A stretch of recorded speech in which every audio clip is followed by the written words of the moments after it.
Hey everybody, so in an earlier video I talked about fairies a little bit, and one of the ones that I enjoy talking about are trolls. Now I haven't met a lot of trolls, but what I can say is that some of the mythology of trolls is true. I haven't been over to Europe to walk the wilderness to see if the mythology over there is kind of the way they describe it. There is a very fun and interesting movie that kind of, unfortunately, it's kind of like the vilification of these creatures. It is called Troll Hunter. If you're okay with subtitles, that's a fun movie to get kind of a good idea of the likeness of many of them. I don't agree with the way they are portrayed in the movie itself, but it's just a fun kind of action-paced movie. Now, and gives you that likeness of what they look like, kind of the way I see them when I experience them. I've met trolls a few times. I have met. So the first time I ever experienced them, I was quite shocked. I was having an awakening on a weekend journey that I was when I was with my ex, and we were driving down through the mountains of the Appalachians, winding through these valleys around rivers and streams and all these bridges and stuff. And I heard ahead, there's in my mind, there's a troll a mile ahead, and I was like, well, "What's that? What's that about?" A mile ahead, sure enough, there was a bridge off to the side, and we looked over, and you could actually see a troll with your now not with your physical eyes. I can see with my third eye. I could see the troll underneath the bridge just kind of sitting there. And I was shocked because I had never seen a troll before. I was probably 30 at the time, maybe a little bit younger. Um, and I never expected them to be real. That was a big thing. Like, you don't, we see these things as kids. What is it? Uh, is it Smurfs or Fraggle Rock or something? One of them has trolls in it. One of the old cartoons. I can't remember off the top of my head, but the a lot of the cartoons we watched as kids had trolls in them, and David the Gnome, I believe, had trolls in it. If you remember David the Gnome, and they're vilified and they're grotesque creatures and all this other stuff, and you just think of them as fictions, as fantasies, and then here, no, there's a troll there. So time goes on. I hadn't seen a troll for a while since that experience. And then I think the next time I saw one was I was living in the middle of the mountains. Um, I think this was before the one that was more of a galactic version. So I was living in the middle of the mountains, and we were on the side of a ridge, and there was a very country area. Like, I'm talking this, when I say country town, some people, uh, country is a perception term. Some people think of country as what I think of as a small suburb. And for me, the country, like, this town had 300 people living in it, 500 people maybe, not very big at all, and very, very widespread. You could walk down the middle of the road at night, at midnight, 1 o'clock, walk down and not see anybody going down the road for a half hour or so. Very safe to walk at night. And so I would walk at night to this area that had a bridge and cross the bridge. And it was a bigger bridge going over a creek, where I had a lot of experiences with the creek spirit and water baby fairy type energies, and some other beings. One day I'm walking over it, and I start hearing like da, da, da, da, da, da, some sort of song. I don't remember exactly what it was. It's been years since it happened, but I started hearing this song coming from under the bridge, and I could feel a very large energy sitting there, and it's just like da da da da da da da. And then so I went da da da da da da da and did that back. The song stopped when I did that. As soon as I did that, it was like quiet, nothing. You couldn't hear a thing. You just heard the creek, you heard the nighttime sounds, that sort of thing, and insects, crickets. And I'm like, oh no, that I was thinking maybe I made this up in my mind, but then when I went, the sound stopped, and then I hear, is somebody up there? Somebody listening to me? Something of that nature. And I look, and a giant hand reaches over the side of the bridge. The bridge had railings. It was, I believe it was a solid cement bridge. It wasn't like wires or anything. It was like had a cement railing, and reaches over, puts a giant hand that's probably three, yeah, it's probably 3 foot. Like when he puts it down, it probably measures with the fingers like 3, 4 foot wide. And I just see the energy of his hand go honk, and another one, and it looks up over me as like, you can hear me? And I'm like, yeah, I can hear you, type of thing. But I'm already kind of on the other side of the bridge, and I'm just like, you leave me alone, I leave you alone type energy.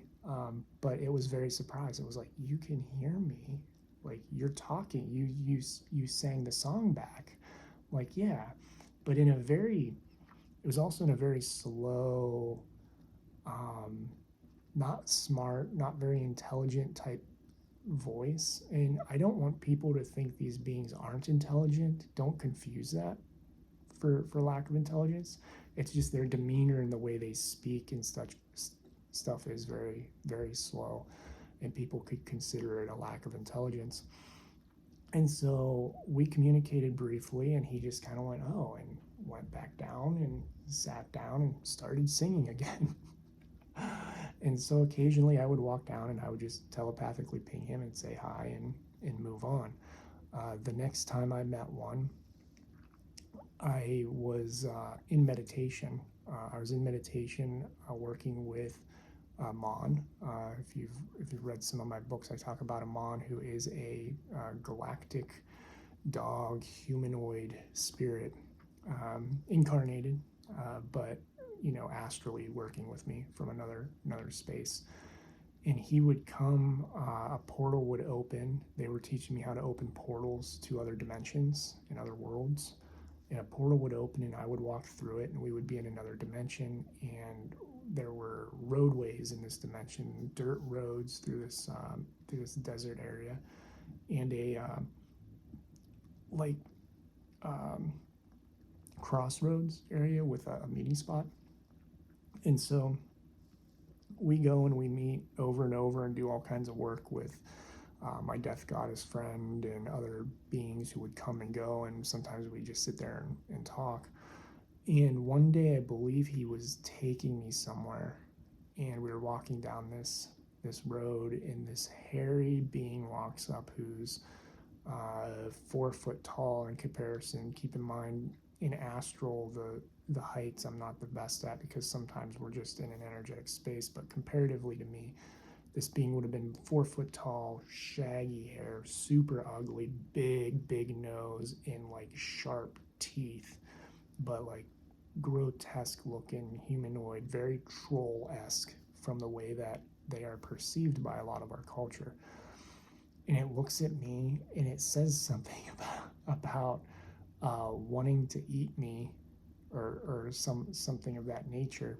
And I'm like, oh crap, what, I don't want to be around this being. And Amon just looks over him and he's like, don't worry. He's like, get out of here. Like he knew whoever it was, and he looks at me, he's like, go away, stop messing around, get out of here. And it was just this being who was making a very uh, kind of malicious joke type of energy. This being, this troll energy, was not the friendliest and not one I would have wanted to meet in person necessarily, but they were in that space. And that was kind of the only time I've met one that was of that energy that I wouldn't want to be around. So the other time is that I met this being who, I call them like a galactic troll, because they had a ship, they were a traveler, explorer. And I was on the phone in the desert when I was with my ex at the time, talking to her, and I was about 50 feet from my tent, maybe a little bit less. And I watched this energy walk over the dune and go down to my tent and open up the tent and start sifting around and searching and looking at stuff, and kept pulling out and popping over the tent, looking at me, and then popping back down and searching for stuff. And I was on the phone, and she was like, "Do you need to go?" And I'm like, "No, I'm the energy I'm getting from this is just stay where you're at. Don't approach. Don't leave. Don't do anything." So I stayed. I didn't do anything. I just watched this being do its thing, and then it got up and left. And I went back. It didn't take anything. Didn't really bother anything. It was just investigating. I woke up the next morning and went up with a cup of tea to the top of the dune where I would set my chair. And there was I looked down. I had been thinking about that being, looked down, and there was a piece of wood that was juniper and looked like an eye. It was a beautiful piece of dried, um, so like almost like foam because of how dried out it was by the desert. It should not have been on that dune. The wind is so strong in the area that anything like that would have taken off, been drug away long ago. They should not have been there.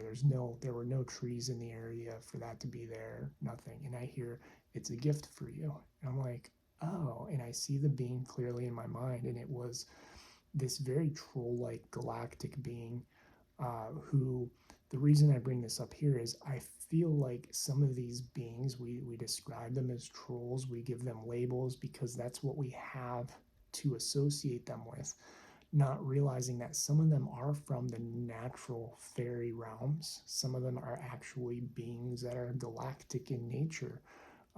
And I've had a couple of them come through in readings in that way that they are galactics, but if you saw them, you would think of them as a troll type of energy. And so they gave me this piece of wood. They set it there knowing I would get it, and walked up and I found it, and it like had been, put there in a way that it would not blow away. So I still have it to this day in my box of gifts. I have a box of gifts from these beings, and I talked to them for a little bit, and they were just a galactic who has a ship and kind of bounces from place to place looking for uh, exceptional, artistic, creative pieces of natural wood. They collected wood, little pieces of wood, and that was like I accepted them searching my tent, coming down energetically. I didn't bother them or bug them, and then I had a telepathic conversation, and they gave me a gift for basically accepting them in that way. So there are a lot of different energies. Is the point? Not all of them are going to be the label that we apply it to, but we can say like there are trolls in the fairy world and there are trolls in the galactic world. They are completely different in the way they live and who they are, but we often use those labels because that's the association we can make. If you've experienced anything like that, drop it in the comments. Remember that you can support this work with spirit art readings, divine council transmissions, where I draw your spirit guides, fairies around you, dragons, galactics, that sort of thing. Thank you for watching. Very grateful. Love you all.